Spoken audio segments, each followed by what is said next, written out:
Hey you, Meowkaiser coming at you with another patch note analysis. There's a lot of interesting changes that happened here that I did want to cover. So without further ado, let's get into it.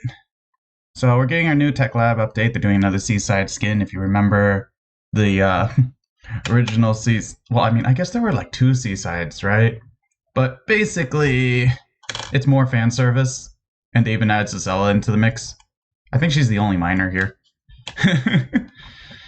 uh, Archaeologist art is getting a live 2D. I know a lot of people are excited over that. The art book was interesting. I didn't bother participating in the events, but that's mostly because I'm lazy. Who knows, maybe I could have gotten it, but I won't know now. Bianca being released. I guess she's confirmed a vampire. We'll go into what she does later. I don't think I understand too much, but maybe when I read it aloud, it'll start to make more sense to me. The season's ending very quickly this time. So that was like a big surprise to everyone. They're doing the voting system again, despite the drama that happened last time, where we had a what happened last time? We had a guy claim that he was spending a bunch of money on voting for Sua, and then we found out later that he lied. And so it ended up making people who vote for Yuki spend more money, and it was just very scummy. I kind of wish they would do away with the system, but that's a video for another day. Looks like we have more options for live 2D.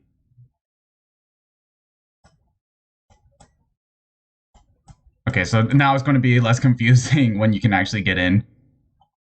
So let's talk about the actual game changes. So Zahir has a 30-second cooldown reduction Eye of Azrael. One of the biggest things that I've noticed on Zahir that makes him okay, I mean, like right now his stats are good, right? But when you have other throw characters competing for him for like good stats, he needs a niche to like actually survive.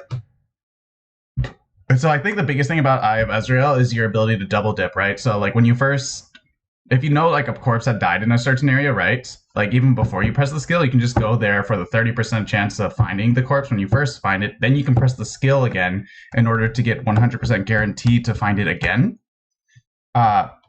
This lets you double dip on corpses. But the thing is that I remember on the games where I wouldn't forget to use a skill, because in a lot of games I just forget to use a skill, it's not as I mean, it's impactful, but it's not as impactful as I'd like it to be. Usually what ends up happening is it's on cooldown when I need it. And so having 30 seconds take off of it is no small deal.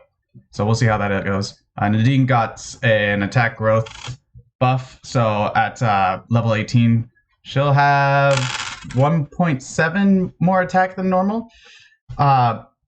This has a little bit of implications because she became unplayable after she got her skill nerfed, where it grants less attack on animal kills. We'll see if this makes her viable again.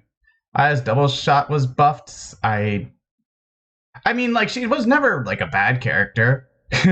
We'll see what this means. We'll see if this makes her significantly stronger. A lot of people were already afraid of Aya to begin with, especially because she just has a lot of innate burst. So we'll see how that goes. Luke had basically a bug fix where she can't gain stacks from Jenny when Play Dead is used. Yeah, Luke still sucks. Rotzi's easy shot was reduced. I think this is a big deal because it'll mean that she can get more easy shots on animals, which is mostly what you're looking to do. Hand's getting a series of buffs. It's getting Blood Wing Knuckle attack from 43 to 44 and White Claw Punch from 30 to 32. It should be noted that before, Brazil Gauntlet used to be a 44 attack weapon. So now Blood Wing Knuckle not only is rushable, but is now a 44 stat attack. I believe that's even more than Plasma Tonfa now. And Plasma Tonfa is viable. I have a lot of Plasma Tonfa videos. So we should see more characters rushing Blood Wing Knuckle over Brazil Gauntlet. Because now you're not looking at like a 3 to 4 stat attack difference before. Brazil Gauntlet was like super good to go for because 46 stat attack is like usually the breaking line. And a lot of hand characters have low stat attack, so having something that backs it up is really nice. White Claw Punch is still a meme because you get stat attack based on your level. I mean, like at level 18, it's a 50 stat attack weapon, which is nothing to. Did I say 15? 18. It's a 50 stat attack weapon that's nothing to sniff at. It's like something that you could like build really late game if the items are still open, but I feel like most games it'll be a waste of time. It's got to be like a really niche case where you can use that thing. We'll see if I ever build it in one of my videos. Network PC got buffed where you don't actually have to use stamina to use it. I honestly never understood why it cost stamina to use it. Like 90% of the time, JP players would just rest until they had the stamina to use it. And it just ended up wasting time for them. I mean, hack is already a very weak strategy. It still is. It's just designed to be something nice. And the biggest thing to take out of this patch is the item drop changes. So there's no longer feathers at archery range, and instead we get 2 pickaxes there. So now there are 3 areas for pickaxes, which is tunnel, cemetery, and archery range. And I think the reason why they did that was to make it so that cemetery is a little bit less contested. Cemetery got contested a lot in like the past few patches. And so we should see a shift in how the game is played. I think the biggest thing, though, is the feathers being taken away. A lot of hand builds, for example, use 2 feathers. A lot of people use 1 feather because typically they go for the glasses upgrade into mask.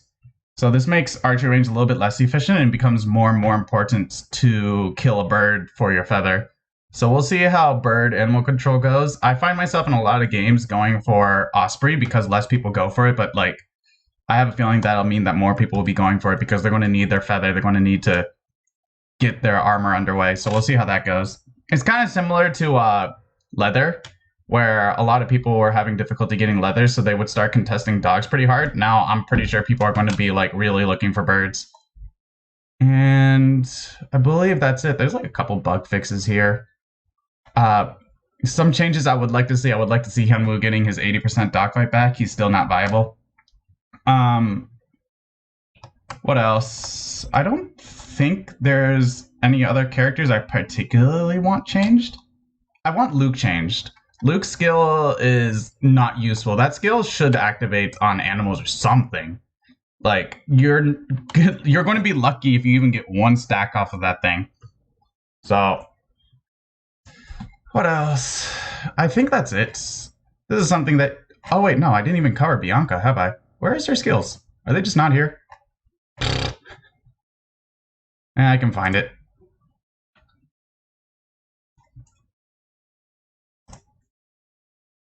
Let's cover Bianca's...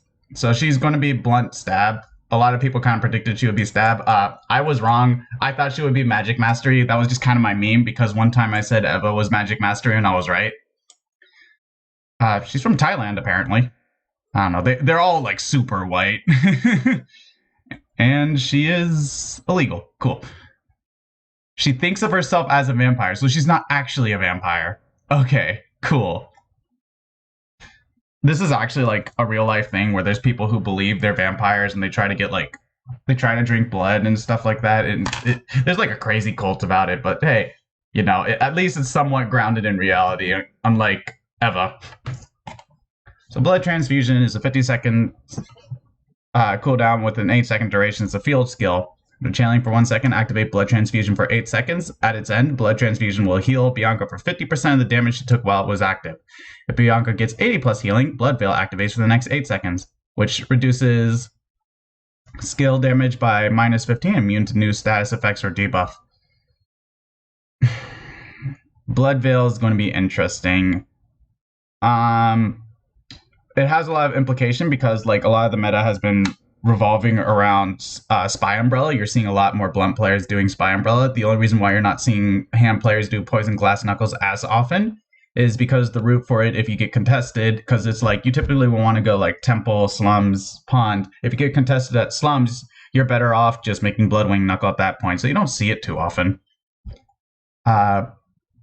It's a very big deal that not only that the cooldown is really low for this, but just you get a 50% heal. That's a huge deal. That's like even more healing than most characters get. So we'll see. I mean, 8 seconds means you're going to get hit like what, 2 or 3 times, and it's a 1 second channel. It's so you have to get hit for 160 for Blood Veil to activate, basically, unless you get hit 3 times. If you get hit 3 times, then they need to hit you for like 55 each. So Blood Veil is very rarely activating unless you're getting hit by multiple players. So I guess we're not really going to count on this, but it's a neat effect. Bloody Hands is her combat skill. Where's the cooldown on this? Or does it just not have cooldown? Duration 8 seconds. Consume 3 times number. Bullet drop stacks its HP and inflict 10 plus 3 times level damage. In addition, inflict 2 times numbers stacks damage to all enemies in the same area. Bianca gets 1 blood drop stack every time she uses her combat skill and loses 1 stack every 8 seconds. Can she just like use this all the time? I'm not quite sure how this works.